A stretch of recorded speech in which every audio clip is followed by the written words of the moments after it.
Tuig sang 1986 hasta 1988, una nga babayi nga nagserbisyo bilang appointed mayor sang Victorias.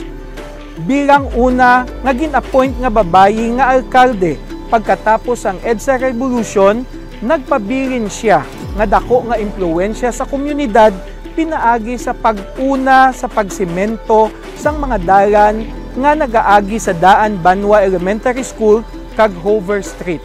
Si Corazon Saico, ang iya pagpananaw naglapaw pa sa pagtukod sang konkreto nga hagdan sa bahin sang isdaan kag karnehan sa Victoria's Public Market, pati na ang overflow bridge sa Barangay Gawahon nga nagpalapad sang aksesibilidad kag infrastruktura sa lugar.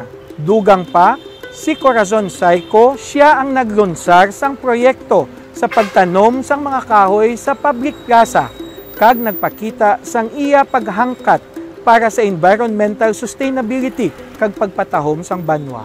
Siya yara na lubong sa Bacolod Memorial Park.